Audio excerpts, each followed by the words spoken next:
Համեցեք։ Պարոն վարչապետ, ըստ էության ամփոփելով նախորդ խոշորացումների 7 փուլերի օրինակները, միանշանակ կարող ենք պնդել, որ խոշոր համայնքները խոշոր ծրագրեր են կարողանում իրականացնել, եւ այսօր մեր պետական համաֆինանսավորման ծրագիրը, որը համայնքներում ենթակառուցվածքների զարգացման ուղղված ամենամեծ ծրագիրն է, հասել ենք այն կետի, որ համայնքները ներկայացնում են 6, 7, 8, Վանաձորը 13 միլիարդ դրամի սուբվենցիոն հայտեր։ Այս կարողությունները եւ գումարի գեներացման եւ նաեւ նախագծերի պատվիրման, մրցույթներ իրականացնելու, աշխատանքները հսկելու համայնքներում այս պոտենցիալը գեներացվել է, այդ թվում մարդկային պոտենցիալը եւ առաջին հերթին մարդկային պոտենցիալը բացառապես խոշորացման արդյունքում, որովհետեւ հնարավոր չի մի գյուղական բնակավայրում ունենալ քաղաքաշինության բաժնի նորմալ մասնագետ, գնումների մասնագետ, նախագծեր կազմող, նախագծեր կարդացող, նախագծերից հասկացող, մրցույթներ իրականացնող մասնագետներ։ Եվ այս առումով, որ արդեն կարծում եմ նաև քաղաքացիների կողմից դժգոհություն չկա խոշորացման հետ կապված, որտեղ աշխատանքները տեղում ակնհայտ երևացել են։ Մենք ինչի ենք ընտրել այս համայնքները, սրանք հիմնականում խոշորանում են քաղաքային բնակավայր ունեցող համայնքների շուրջ, որտեղ մեր դոտացիայի բանաձևերն էլ գյուղական բնակավայրերով բաղկացած արդեն խոշորացված համայնքներին ավելի քիչ միջոցներ են տալիս եւ էականորեն միջոցները ավելանալու են սրա հաշվին։ Ընդ որում մենք պետք է նայենք այդտեղ էլի բան ունենք անելու։ Հիմա ես օրինակ նայում եմ Տավուշի մարզի օրինակը։ 4 բնակավայր է եւ վերջը նա ֆունդամենտալ խոշորացման թեման փակված է, վերջ, այլ այնտեղ խոշորացման օրակարգ չկա, որովհետեւ ոնց պետք էր խոշորանալ 4 Դիլիջան, Նոյեմբերյան, Բերդ, Իջևան խոշորացվեցին, ավարտեցին։ Հիմա մենք պետք է նայենք թե որ էլի մարզ ունենք, որ թեման փակված է։ Այսինքն էլի մարզեր ունենք, որ թեման փակված է։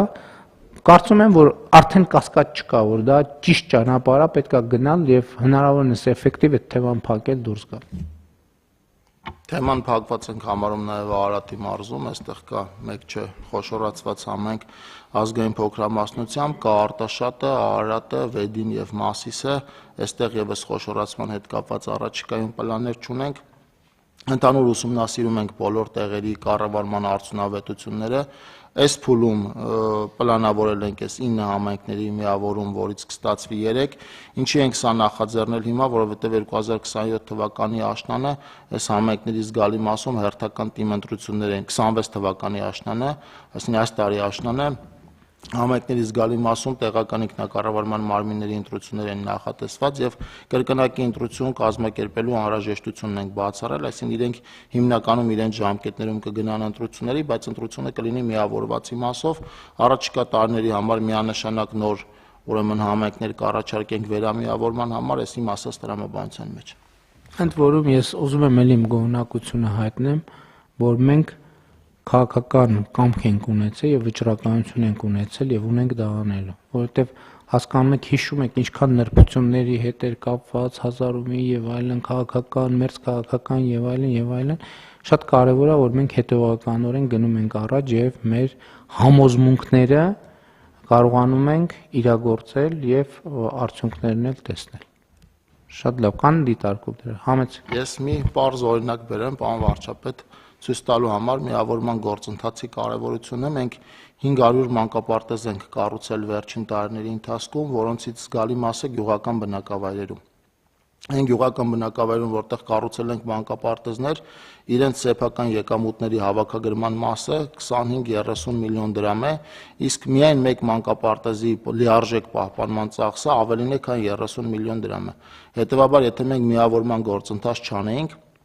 եւ պետությունը պետական բյուջեի միջոցներով մանկապարտեզ կառուցեր եւ այդ մանկապարտեզը հանձներ համայնքներին շահագործման, գյուղական բնակավայրերի ճնշող մեծամասնությունը միայն մանկապարտեզի պահպանության համար անհրաժեշտ գումարը չուներ իրենց բյուջեում։ Այսինքն ավելի պարզ ասենք, պարոն Խուդացյան, տենց դեպք ունեցել ենք, իմիջիայլոց այդ խոսակցությունները իմիջիայլոց այդ դեպքից են սկսել։ Այսինքն մենք կարող մանկապարտեզը կառուցելու ենք տալու համայնքին, համայնքը չէր կարողանալու այդ մանկապարտեզի աշխատավարձը վճարել աշխատողների, կոմունալ ծախսերը վճարել, պահպանման ծախսեր անել եւ այլ ծախս, որովհետեւ իրանք չունեն այդքան բյուջե։ Եվ հիմա, բայց մեծ խոշորացված համայնքի մեջ այդ խնդիրները ոչ միայն լուծվում են, այլև մենք նախապայման ենք դնում, որ մանկապարտեզը կառուցվեց, մենք պետք է համայնքի բյուջետավորման ծրագրի մեջ տեսնենք, որ իրանք երկարաժամկետում դա նախատեսում են։ Եվ դա երաշխավորում է մանկապարտեզների բնականon գործունեությունը եւ զարգացում։ Շատ լավ, կան այլ դիտարկումներ, չկան։ Ըստ այդմ հարցը դրվում է քվեարկության, ովքեր են դեմ որոշման ընդունմանը, դեմ չկա, որոշումն ընդունված է, հարգելի գործընկերներ, մեր նիստի օրակարգը սպառված է, նիստը ավարտված, շնորհակալություն։